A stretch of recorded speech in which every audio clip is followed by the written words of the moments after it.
Hi, good morning, everyone, and thank you so much for joining us today, Thursday, April 23rd. I'm Kylie Peck from the Greater Watertown North Country Chamber of Commerce, and as part of our Coffee Talk series today, we will hear from Fram, Director of the Thousand Islands International Tourism Council. As our tourism season is quickly approaching, we've invited Corey here today to share information surrounding the COVID-19 pandemic and its effect on the travel industry, what the impacts are, and how to navigate those as we approach our busiest season of the year. Just to let everyone know, our meeting will be recorded and shared on our website and social media for those that were not able to join us today. And if you want, you can always go back in and take another listen if there's some information that you really want to hone in on, and maybe give Corey a call and ask some extra questions after the fact. Please visit our website, watertownny.com, and you will find recordings as well of our previous Coffee Talk sessions, which a lot of people are going back and referencing. There's a lot of really great information included on there. Once Corey has presented, we will open up for questions to our guests. So if you do have a question, please submit it through the chat feature, and I'll read those questions out loud. Hopefully we can get some answers from Corey as to how we are all going to be impacted this season due to the COVID-19 pandemic, and we'll get to as many questions as we possibly can. So without further ado, let me introduce Mr. Corey Fram. Good morning. Thank you, Kylie, and good morning, everybody. I can't hear you, but I can see some of you, so I'll give a wave I see people waving back. Good morning, Kylie, and thank you, and thanks to you and the Chamber and your board for continuing to have these kind of sessions so we can get people together. I'm sure that, up till this point, I've watched some of them. They've been pretty informative and entertaining up until at least today. For those of you who don't know, the Thousand Islands International Tourism Council, which is the organization I work for, we are the tourism promotion agency of Jefferson County, and we're what is known as a destination marketing organization. Our job is to promote Jefferson County and Leeds, Grenville, Ontario as a vacation destination. We're a 501c3 nonprofit. We have a couple of significant stakeholders within the county, and our job is really to promote our area to the public outside of kind of the county borders, so to speak. Appreciated to be here and for a light to be shined a little bit on tourism and travel and what it means up here in the North Country, particularly as we go through this COVID-19 pandemic. Especially happy to be here because the last time I got to speak at a Chamber event was at the Economic Forecast in January that the Chamber put on at the Ramada. And at that time, we talked about how the travel industry had been kind of riding a high. There had been more than 100 months of growth. And toward the end of 2019, we were actually expecting to see that slow down just a little bit. Consumer confidence was starting to wane just a little bit. Interest rates were starting to grow, even though they were still pretty low. So I was at that time kind of thinking that things would be about status quo, maybe minimal growth at best for the travel economy up here.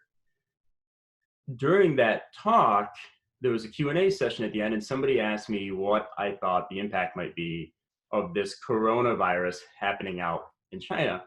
And I said, well, our boat tour companies, it's on their radar, and they're wary because of group tours that tend to kind of populate their rides in the spring. But other than that, I didn't really see, a great impact. And that was the moment that I joined pretty much the rest of the world in being completely wrong on this topic and caught off guard. So 0 for 1 in Chamber speaking events for the year. Because the healthcare industry hasn't been able to eradicate this virus yet, it's been upon all of us as a populace to slow down the spread. We all know this is what we're hearing. So we've heard terms like isolation, quarantine, and everybody's favorite is social distancing, which all of those fly in the face of travel. So after the healthcare industry, I think the case can be made that the travel industry has probably been the hardest hit by this pandemic, not necessarily directly by the pandemic, but by the steps that the populace has had to take to slow down the spread so that the healthcare folks can do what they want. I wanted to start just to kind of give everybody a sense of what this has done to the travel industry kind of at the 30,000 foot level, and then we'll kind of bring it down to the North Country. Right now, the U.S. Travel Association is projecting a $519 billion loss for the travel industry this year. That's billion with a B, and that's about 45% of the travel industry for what was brought in 2019. So not quite half of what was done in 2019 is expected to be gone in 2020. To get a sense of some of the numbers of that, March 1st, when this sort of started popping up on everybody's radar, the TSA is a good place to look at when you look at air travel. So TSA had processed about 2.3 million travelers March 1st. That was off by about 1% from the year before. March 1st of 2019, it was about 2.3 million, a pretty similar number. By St. Patrick's Day of this year, that had cratered to less than 1 million people processed for the day by TSA. The St. Patrick's Day 2019, it was still over 2 million. So we're looking at roughly a 56%, downslide year to year for the middle of the month of March. So we lost half of our air travelers. I looked this week, I couldn't get yesterday's number, but Tuesday, the TSA processed 92,859 people. April 21st of 2019, that was 2,227,475 people. That's a 96% loss of people traveling through TSA gate checks around the United States. So that gives you a sense of air travel. Earlier this month, US job losses were somewhere around 14 million. At one point, it was around 14 million. Of that 14 million, 6 million of those came from the travel industry. It was 42%, excuse me. Travel comprised about 42% of the job losses. Just for the month of March, for those kind of last 2 weeks when this started, the travel industry accounted for 60% of the job losses around the United States. So for travel, we were hit swiftly and very severely. We were some of the first ones out of the gate to get cut, and it hit hard. Right now, our projections are showing at the national level that for every month we don't get the economy restarted, the travel industry is set to lose about $25 billion. Now, I got us off on a pretty depressing foot, but I'll tell you, I'm actually optimistic for this area, and I hope you stick around for the length of this call, because I think there's some things that for us are pretty positive, even though we haven't started that way. So why those big numbers? Why does that really matter here for the North Country and Jefferson County? In a given year, visitors to Jefferson County spend around $268 million. That's about the annual visitor spending for Jefferson County. We have about 4,400 people who work in the travel and tourism industry in Jefferson County. That's about 10% of the employment base. When you look at that amount of visitor spending, that 268, you look at the amount of local taxes it generates, and it's actually a savings on the household of Jefferson County of around $750. So due to travel and tourism industry, looking at your tax bill, imagine that there's a $750 charge there that's missing because of the work and the money that's generated in local taxes through the travel industry. If we were to look at those USA Today or those USA travel projections and say, okay, we're expecting things to be down around 45%, suddenly we're looking at, if nothing else changed in the local government level, which we all know will, all of a sudden there's about an extra $340 on tax bills on every household that we've got to account for. It's pretty unsettling. And I'll kind of put in a PSA for the moment here that this fall, when you have the opportunity to talk to your legislators, whether that's at the county level, village trustees, town councilors, city councilors, they're in a pretty no-win situation going in for planning for 2021. So I encourage everybody to keep that in mind. You look at strictly the impact that our industry has on our local government, our local taxes, and we're talking about hundreds of dollars per household. And that doesn't take into consideration any of the other industry sectors. So, they're in a no-win situation. I just kind of urge caution there, and everybody, we keep saying that we're all in this together. We're in this together today, and I certainly hope that we're all in this together this fall when we start thinking about municipal budgets. So those are some of the kind of the top level numbers. But what really happened here for the North Country when this all started?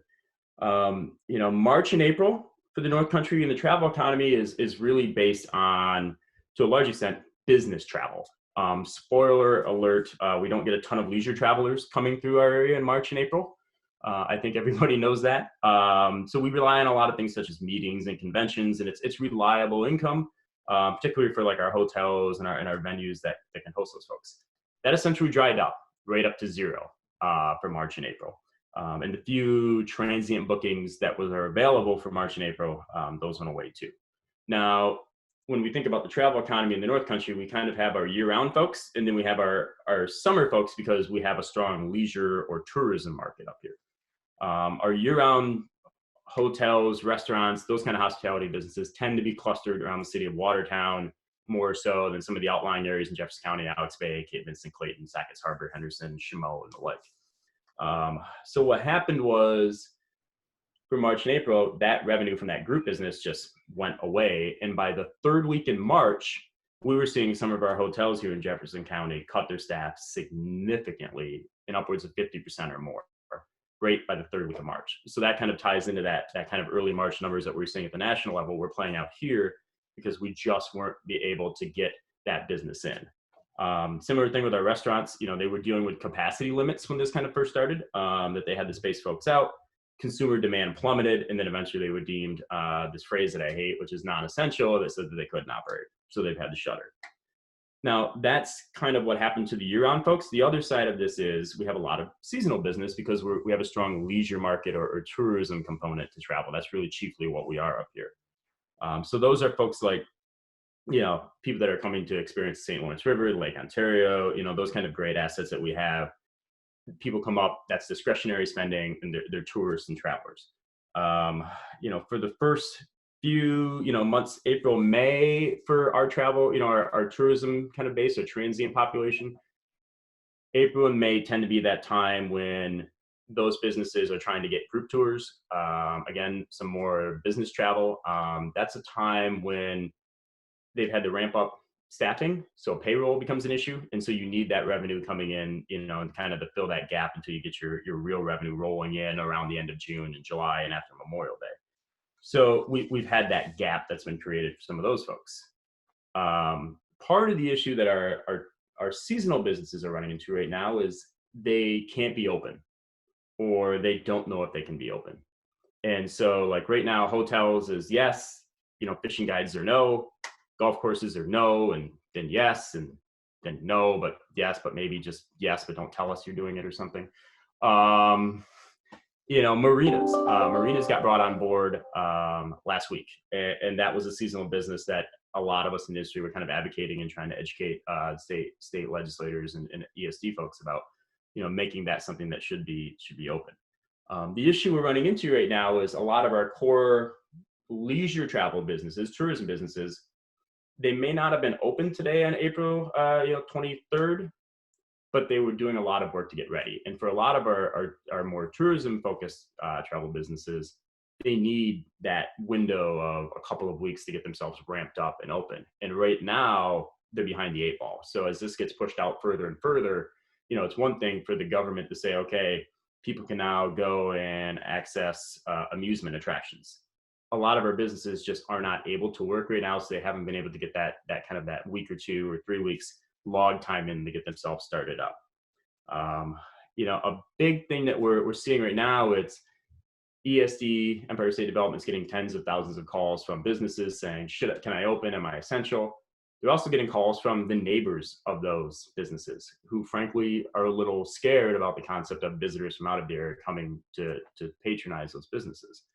My only advice for folks who are trying to determine if they can get open and they want to reach out to ESD is, don't approach the state with I'm important, I'm essential, I should be open. The state's still in that health crisis mode.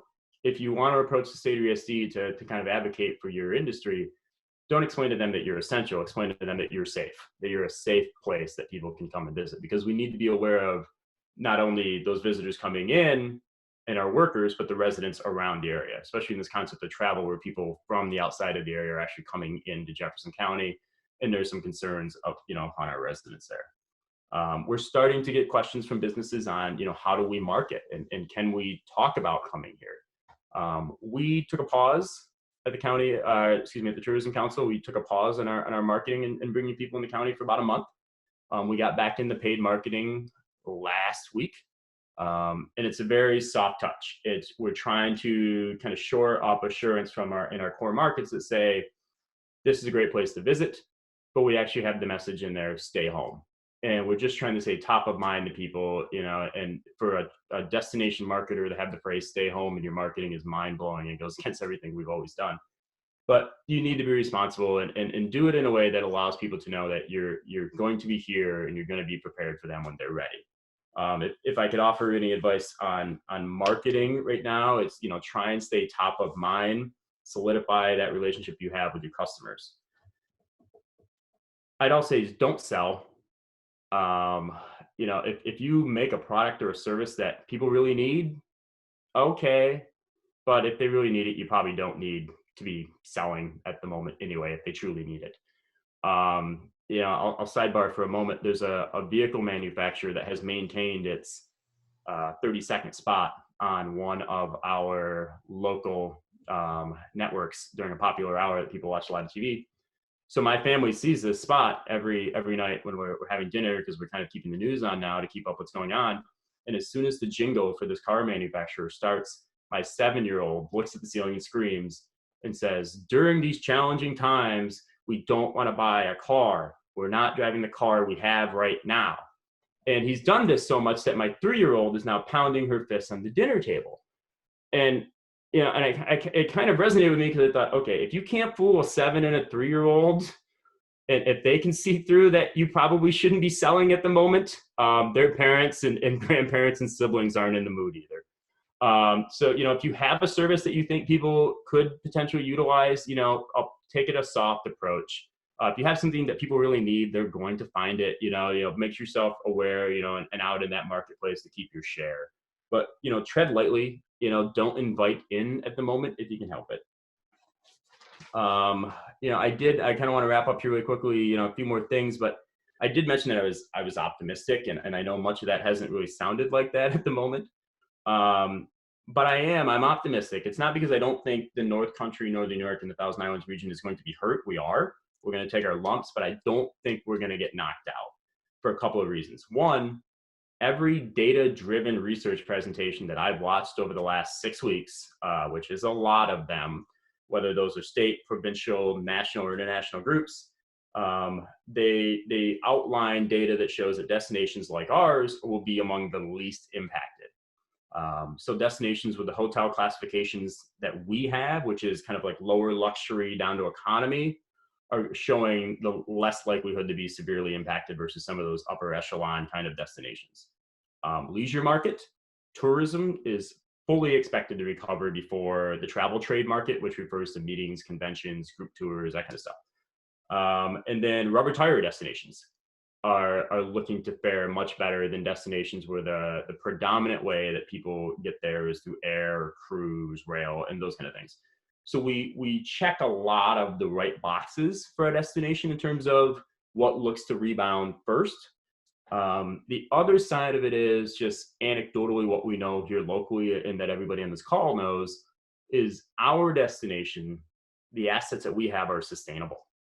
The St. Lawrence River, Lake Ontario, Chameau Bay, the trails on the Tug Hill, the islands, none of that's going anywhere.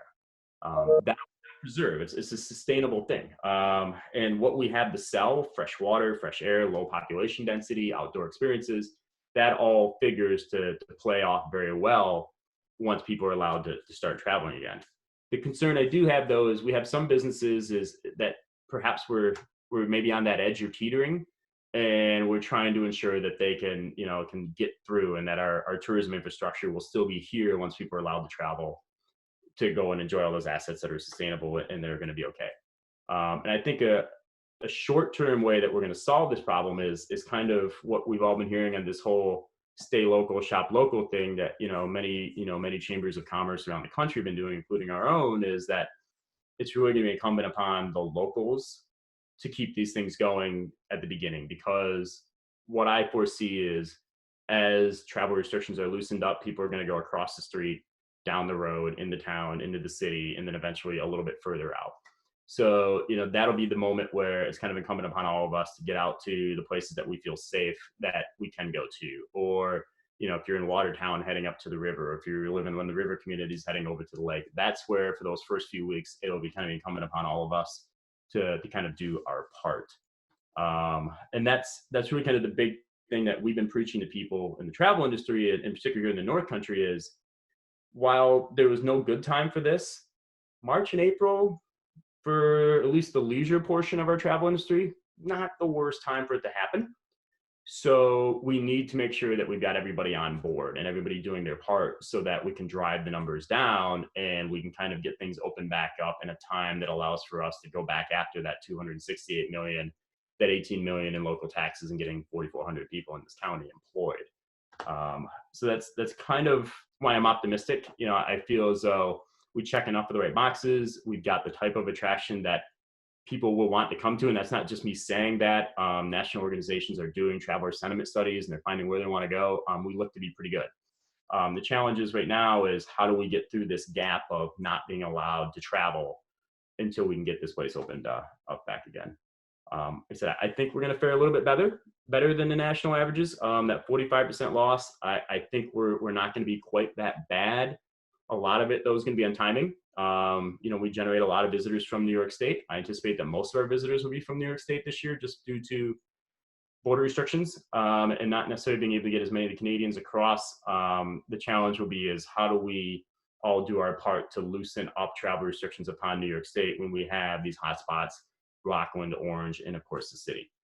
So we're going to change our marketing a little bit this year. We're going to talk a little bit closer to home. We're a destination marketing organization. We try to bring people in, and I've been prepping my board and my staff for this may be the first time ever that we've got to do a little bit of in-regional marketing and try and do our part to get people moving around.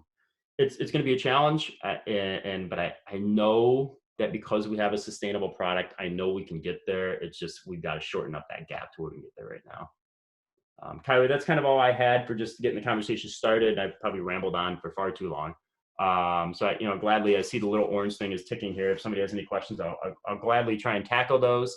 And hopefully I'll score better than I did with that coronavirus question back in January. Sure. Thanks so much, Corey.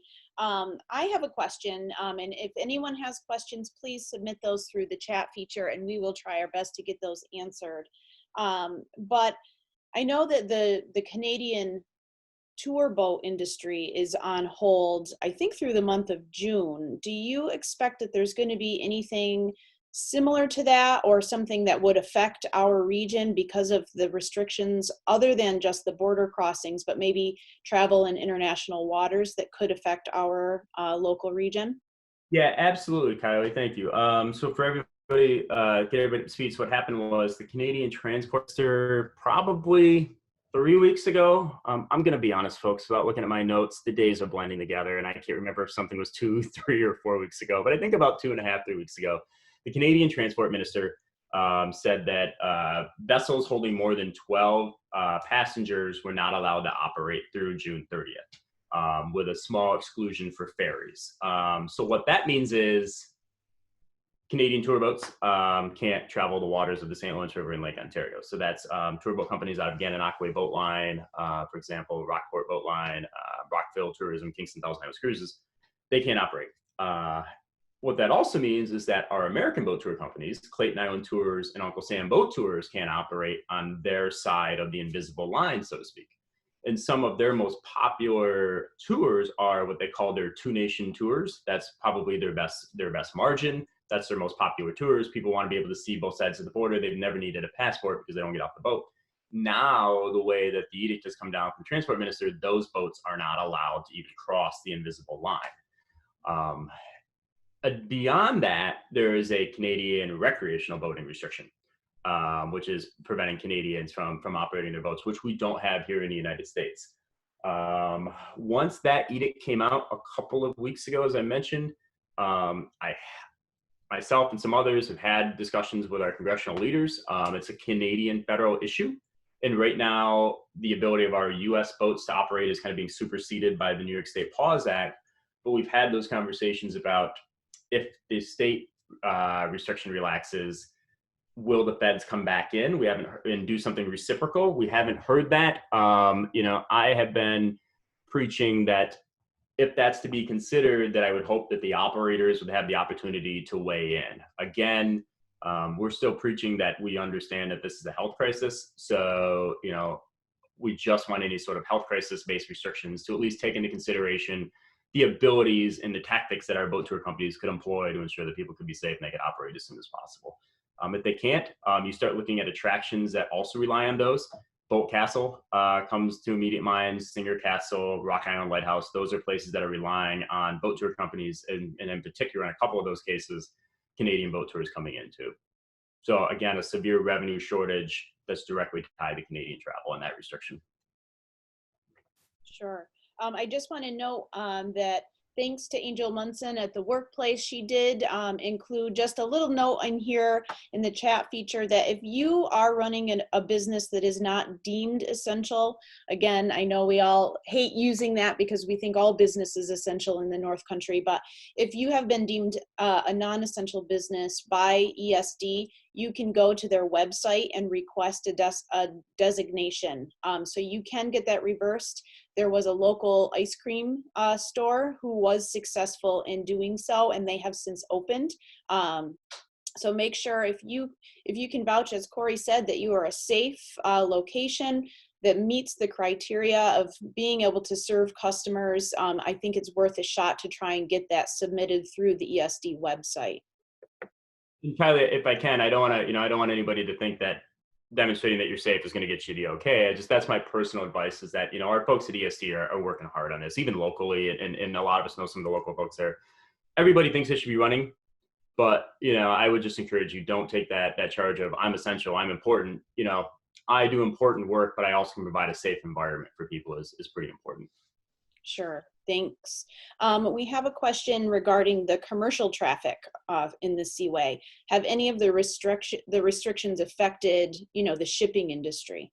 Not that I can tell, and I saw that question up there, but the only evidence I really have is anecdotal because I see the ships going through. I really can't offer much more than that just because of trying to stay hyper focused on our leisure businesses and our travel businesses. I haven't dug into too hard on the Seaway. I see the ships going through. It looks like they're being able to pass.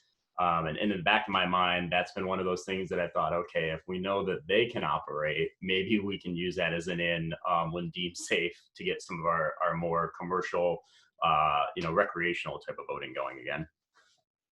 Sure. How about, let's see, I have a few questions that you have already answered. Can you share maybe some thoughts and ideas if I'm a business owner, a travel or tourism business owner, and I want to start some of my marketing now just to remind people that we are going to be here once the restrictions are lifted. Do you have any advice on, kind of how to get that messaging out, where to go, what kind of sensitive advertising you might want to run? Yeah, and I see that on the chat here, it looks like Liz Lonergan shared a YouTube link. I suspect that's probably one of the spots that we've created and have running. I haven't clicked on it. What I would recommend is, one, let's lean into cheap right at the moment. It's if you can do some stuff on social, which is a paid platform now, it's not free. But if you can do some stuff on social, one, it's relatively expensive, and then two, it allows you that initial feedback to see if you're missing the mark. As I mentioned, I strongly encourage everybody not to sell right at the moment unless you have, you're concerned about your market share. But it's certainly, you want to be able to stay top of mind because right now, frankly, a lot of people are home and they're doing a lot of this and they're watching connected television. Those are all platforms that we're running on right now when we run some of our paid media. But it's a TV spot, it's a series of ads that essentially just say, we understand, we miss you, stay home, stay safe, we're going to keep the lights on for you, and we'll be ready for you when you come back. Because really, that's all we can do right now. I am not at all comfortable telling people, come visit the Thousand Islands. Because I have a concern for not only their health, for the visitors, but also for all of you and the workers right now. And, we have to follow the lead of the public health agencies first. So I encourage people is try to find ways to stay top of mind and take a slow rollout. Maybe start with social, get that feedback, and then push out the things perhaps such as that connected television, which will have a high volume right now. Broadcast, we are running a little bit of broadcast, I'm not going to lie.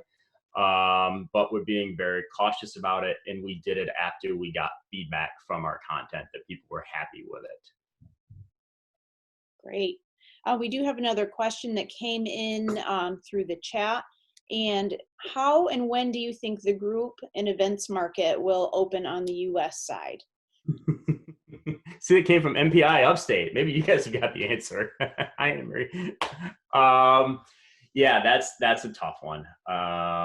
Unfortunately, we're not getting any sort of guidance right now on when that might happen. I absolutely think leisure is going to open first. I think the ability to do things like get the boat launches open, get the marinas open, that's already happening. As we say, when will these things open? That's been happening this week, and last week with the golf courses and marinas. The leisure side will probably come first. Events marketing and for hosting meetings and conventions, I'm afraid that that's going to lead to having to look at new business models. I think that the world has figured out that they can do this and that it's fairly effective. And that's a little bit of a concern. So I think we're going to have to start seeing value added propositions for event planners and organizers. But timeline, I'm afraid to say that I think 2020 is going to be a wash. We're trying to encourage folks to reschedule for fall, and have flexible cancellation and postponement policies. I'd like to think that at least maybe on the smaller scale, we can get some of that opened up by summer or by fall. I know, for example, some operators are encouraging their events to consider smaller capacity, and can you take something down from 200, can you take it down to 75? Because I know that right now my hotel property is probably going to lose 20% of its capacity by New York State. I think we could see some rollbacks on capacity limits. So I think if we can lean towards smaller, which unfortunately doesn't lead to as much revenue, that's probably going to be the way that we're going to start. All right, thanks. Keeping on kind of that same topic of once restrictions are lifted, many businesses in the industry are dealing with the larger groups of people. Is there any advice on how to give off that safe feeling? How would you communicate kind of how you've made changes to ensure your facility is, up to speed on all of the latest health, regulations? Yeah, it kind of goes with the marketing question. You're gonna have to now have your safety and sanitizing protocols be part of your outward messaging. Maybe not necessarily active in advertising, but at least on your owned properties, on your website, on your Facebook page. All of a sudden, the fact that we do a cleaning every other trip or after every trip, or if we do, every third row of our boat tour, for example, isn't going to be filled, or every other seat, for example, like the airlines are looking at, that's something going to have to be pretty upfront right out the gate. And then you're going to have to keep that, in a place where the public consume that. I think the other thing that will be good is once people are allowed to travel, they've been reassured that you have a clean and sanitized place to visit. They're still going to need that reassurance when they show up at your front door. So I would encourage everybody to have some of that sanitizing practice right up front where they can see it, whether that's hand sanitizer stations, whether that's, some sort of cleaning component. Keep that as close as you can to the front door, because I don't think people are going to make this trip and then not come in, but you want to ensure that they have a quality time and that you've assured them that they're safe there so that they can share that word with you. If somebody comes up to visit a museum and they're able to see that the stuff is right there, they leave, we had a great experience. And by the way, when we went, they had the hand cleaning stations right now. I mean, we're seeing that already in grocery stores. People are sharing stories about which grocery stores have the sanitizing stations for the carts right there. I think we're going to see that similar in some of our attractions. All right. Well, if there's no other questions from the group, Corey, do you have any kind of parting words of wisdom or any last minute information you'd like to share? I think we've covered most of it, Kelly. I really, I do hope that everybody gets on board with being part of this at the moment, and part of the solution. Jefferson County, full credit to the public health folks and the private health folks. Jefferson County, I'm pretty confident as a resident of Jefferson County of the people who are in charge and what they're doing. Be part of this solution now for us in the travel and tourism industry, where we really make our money kind of after Memorial Day, but really we're talking, after the traditional let out of school of June. So the more we can all get on board right now to shorten that window up, the better. Unfortunately, our shoulder season of spring is lost. And one of the questions we always get, or the things that people want from us is, we've got to push the tourism season out farther, shoulder seasons of spring. And in the fall, spring right now is lost, but fall is a great opportunity. We have gorgeous falls up here. And if we can get this cleaned up in a way that we can open up most of our travel businesses and tourism businesses here, we're set up to shift a lot of that business to fall, and that'll kind of ease a lot of this pain. We're going to have loss. It's really at this point is mitigating that loss so that we're ready to keep running. All right. Thanks so much, Corey, for joining us today. We really appreciate, as we head into the sunny season. It's a little warmer today than it was yesterday when it was a whopping 19-degree spring day. So we're looking forward to the warmer temperatures for sure. If anyone has any questions, Corey, would you mind sharing your contact information? Yeah, absolutely. Our number is 315-482-2520. My line extension right now goes to this because of working from home. So that's 315-777-1212. Again, 315-777-1212. I've got that on. I pretty much work 24/7 these days. Email also works, Corey, Corey, @visit1000islands.com, because always be on brand. That's 1000 with the numbers. So visit 1000islands.com, Corey, visit1000islands.com. Reach out. We're in a market right now that we can't do a lot of travel marketing. So our ability to probably provide a little bit more one-on-one chats with people is probably more than we've had in the past. And, I'd like to, certainly want to talk to folks. We take calls every day, and we'll certainly take more. And thank you, Kylie, for keeping these going. And I look forward to trying to participate on the other side of being one of the little boxes. Absolutely. Thanks so much, everyone, for joining us today. This has been a coffee talk with the Greater Watertown North Country Chamber of Commerce. We heard from Corey Fram from the Thousand Islands International Tourism Council. Join us next week for our casual conversation on Tuesday. And we are building our schedule out kind of week by week on our industry experts that we'll bring in. So please be on the lookout for next week's speaker.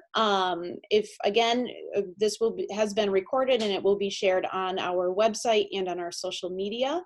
If there is anyone who would like to speak about some potential advertising, kind of that soft messaging, reach out to myself at the Chamber of Commerce. I can certainly help businesses navigate through that, come up with some ideas.